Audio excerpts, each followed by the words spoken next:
بسم اللہ الرحمن الرحیم۔ السلام علیکم۔ یوٹیوب چینل سویٹ اسلام پر خوش آمدید۔ اگر آپ نے ابھی تک ہمارا یوٹیوب چینل سویٹ اسلام سبسکرائب نہیں کیا تو پہلے اسے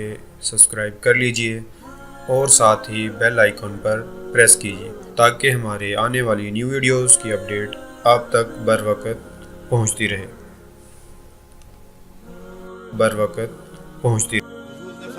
اللہ اس شخص کے چہرے کو تر و تازہ رکھے جس نے میرے سے کوئی حدیث سنی، پھر جیسے سنی اس کو ویسے آگے پہنچا دیا۔ اور آقا کریم نے فرمایا بعض بات سنانے والا اس پر اتنا پہنچ کے عمل نہیں کرتا جتنا پھر سننے والا اس کے اوپر عامل ہو جاتا ہے۔ تو جب حضور نے دعا دی ہے کہ اللہ اس شخص کے چہرے کو تر و تازہ رکھے جس نے میری حدیث کو، میرے فرمان کو سنا اور ایسے ہی آگے پہنچا دیا، تو پھر موت کی سختیاں بھی اس کے چہرے کی تر و تازگی ختم نہیں کر سکتے، پھر قبر کے لمحے بھی اس کے چہرے کی تر و تازگی کو ختم نہیں کر سکتے۔ حشر کے دن لوگوں کے چہرے مرجھائے ہوں گے، جس کو رسول اللہ کی دعا ہے اس کا چہرہ اس دن بھی تر و تازہ ہوگا۔ تو حضور علیہ السلام کے فرامین کو سننا، دیکھیے جو تفصیلی علوم ہیں ان کو حاصل کرنا، سیکھنا یہ ہر ایک کے لیے فرض نہیں ہے، لیکن جو ضروریات دین ہیں ان کو سیکھنا یہ فرض ہے، یہ ہر ایک کے اوپر فرض ہے۔ اگر کوئی نہیں سیکھتا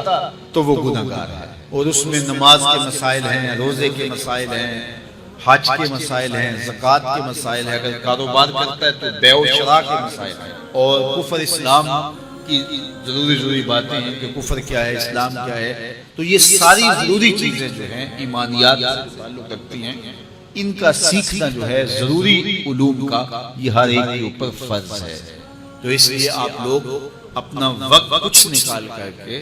جو ہے وہ اس کے لیے صرف کریں اور ضروریات دین سیکھنے کے لیے کچھ فرصت کے لمحے نکالیں۔ لوگ کتنے طویل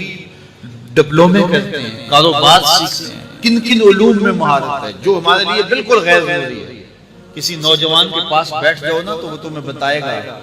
کہ کس کرکٹر نے کس میچ میں کتنے سکور کیے تھے، لوگوں کی یہاں تک معلومات، اور وہ 15 سال پرانا میچ ہے، اس کے اندر کس نے کتنے آؤٹ کیے تھے، کتنے وکٹیں لی تھی، کتنے جو ہے وہ اس نے سکور کیے تھے، اور اس کی پوری زندگی کے سکور کتنے ہیں، کیسی کیلکولیشن ہے، اور کس قدر لوگوں کا پکا حساب ہے۔ یہ وہ چیز ہے جس کا نہ دنیا میں فائدہ نہ آخرت میں فائدہ، لیکن دلچسپی ہے نا، جس چیز سے دلچسپی ہو تو وہ چیز خود بخود ازبر ہوتی چلی جاتی ہے۔ دلچسپیاں انسان کو جو ہے وہ کسی چیز کو یاد کرنے میں مدد دیتی ہے۔ ایک عرب شیخ کہہ رہا تھا کہ ہم ماضی میں پڑھتے تھے کہ ہمارے اسلاف، ہمارے بزرگ ایک رات میں پورا قرآن ختم کر لیتے تھے۔ تو وہ کہتا ہے میں سوچتا تھا کہ ساری رات قرآن بندہ پڑھتا رہے تو کس طرح ممکن ہے۔ تو کہتا ہے میں اپنے بچوں کو دیکھتا ہوں کہ وہ جو ہے وہ موبائل کے ساتھ لگے رہتے ہیں، اور فجر کی اذان ہو جاتی ہے تو وہ تب چونکتے اچھا رات گزر گئی۔ تو میں کہتا ہوں نوجوان کی دلچسپیاں کوئی اور ہیں، اور وہ بھی اس شغف کی وجہ سے ایسا کھبا کہ رات گزر گئی اور اس کو پتہ ہی نہ چلا۔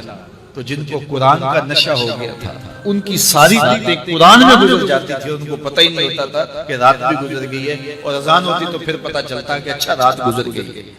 تو یہ شوق اگر پیدا ہو، شوق تو دیکھیے یہ گیموں کا پیدا ہو جائے، کھیلوں کا پیدا ہو جائے، تو وہ انسان کو کیا کچھ سکھا دیتا ہے، اور جس کے سینے میں کتاب اللہ کا شوق پیدا ہو جائے تو پھر کیوں نہ اس کے سینے کے اندر جو ہے وہ طلب کتاب اللہ کی تلاوت کی پیدا ہوگی۔ تو اپنے سینوں میں علم حاصل کرنے کا شوق پیدا کرو، علم سیکھو، اپنی نسلوں کو سکھاؤ، اپنی اولادوں کو دین سکھاؤ، اپنی اولادوں کو نماز کا خوگر اور عادی بناؤ، ان کو کھینچ کے نماز کی طرف لے جاؤ، یہ عادی بن جائے نماز کے، تاکہ بعد از انتقال دعاؤں کے سلسلے جاری رہیں۔